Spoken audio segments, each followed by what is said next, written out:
Hey guys, it's Jordan. Just wanted to touch base with you on our adventure and learning a little bit about homesteading. And today I wanted to talk to you guys about the difference between raw land and land that already has the accoutrements that you're actually looking for, like electricity, water, and wastewater.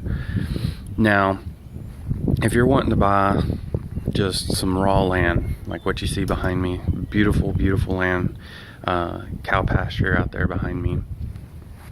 It's a good and a bad thing to start off with just raw land. It comes with its ups and downs, just like everything else. It's usually cheaper to go with raw land, but the amount of money it's going to take you to put all your civil needs, such as your water and wastewater and stuff like that, on your property is going to vary state by state, of course. Now here in California, if you wanted to put a well on the property, you could be looking at upwards of $10,000 just from what space you're at, because actually if you see between the fence line here and where I'm standing is actually a protected wetland. So if you wanted to put any kind of well close to this, you're going to be looking at fees and things because you're going to be looking at encroaching on the wetland area. So but usually places like Missouri, where we're going to, it'll run you anywhere between $4,000 and $5,000. I've seen horror stories on both sides, the expensive and the inexpensive. One gentleman was placing a well and they hit bedrock at about 17 feet. Now once you hit bedrock, that's where the bedrock actually filters your water, so you only have to go down to about another 50 to 100 feet and then they start capping it off and running your water, but usually it's about 200 feet of line. And this company, I guess, wanted more money, so they convinced him to go even deeper, and then they hit a salt pocket and it just basically destroyed their well. It was tainted with too much salt and they had to go over about 200 more feet and dig another well, and so he ended up paying about $4,000 for a 17-foot well. So there are those types of situations that you got to be aware of. So but as far as electricity goes, that's actually not even a state by state, but a county by county type issue.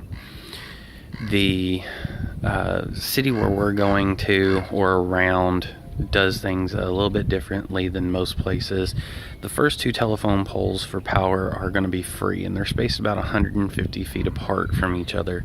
So if your house is going to be really close to the road, you could actually be just looking at the hookup fee to place the electricity straight to your house, wherever you want to put it.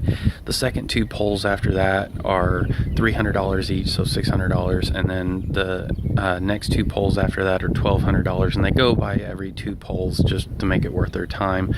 So over about a 3.5 to 4 acre length into your land, you're looking at about $1,800 in that particular county for that. So just go by county, research who your electrical company is before you get too involved. And yes, this property is excellent, because honestly you're going to be looking at between $10,000 and $20,000 added on to your price of your land just to get your amenities out there. Now also septic tank systems, because you're not going to get any kind of sewer into your property with this much land, like 80 plus acres, even 40 or 20. It's going to be very unlikely you're going to have anywhere near the capabilities to have a sewer line taken out to your property. So with the septic tank, just be in mind of where you're going to be in the future. I used to be part of a civil engineering company about 12 years ago now, and my major study was water and wastewater projects. And one thing that people didn't understand when dealing with their septic tank systems was the amount of people that's in the house and the amount of laundry and showers and things like that that you have flowing out of the house. All that water goes through your septic tank normally, because they don't have a gray water system, and all that gray water system is, if you have one, is any water that's not attached to your toilet or your kitchen sink because of the fats in the meats that you eat.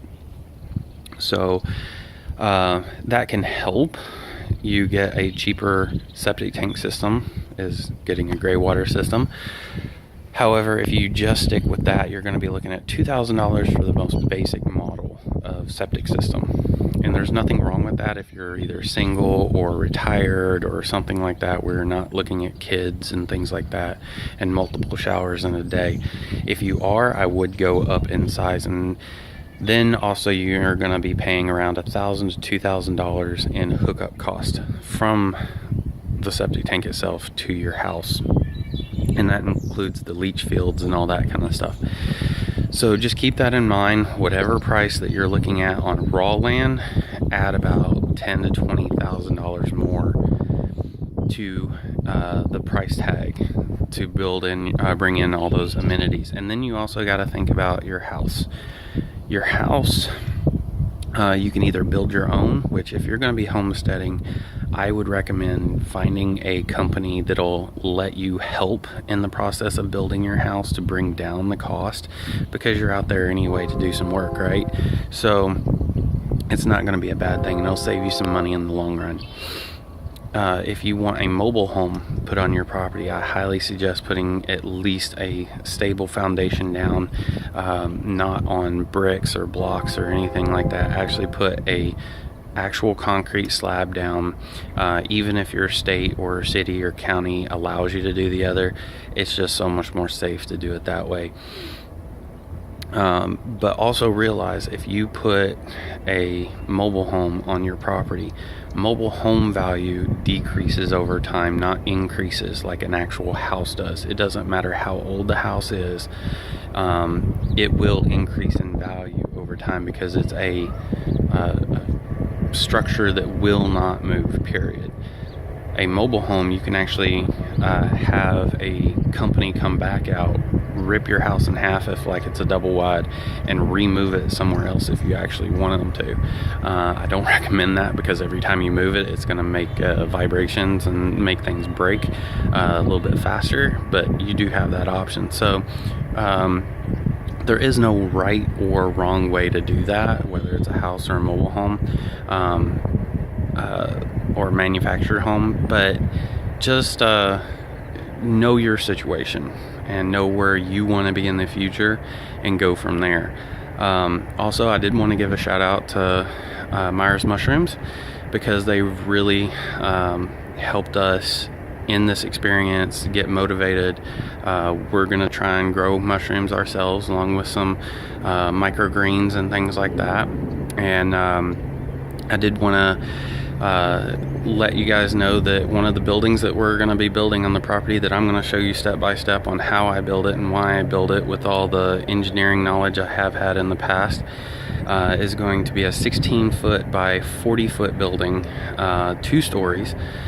First story is going to be 10 foot tall, and it's going to have nothing but my mushrooms on the bottom floor, growing chambers, fruiting chambers, things like that. The upstairs is going to be my rainwater catching system and all of my laboratory stuff.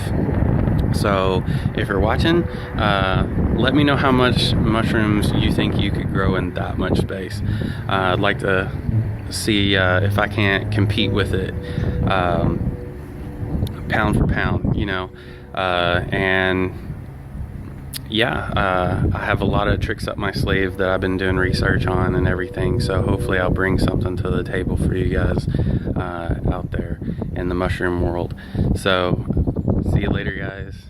Thanks. Bye.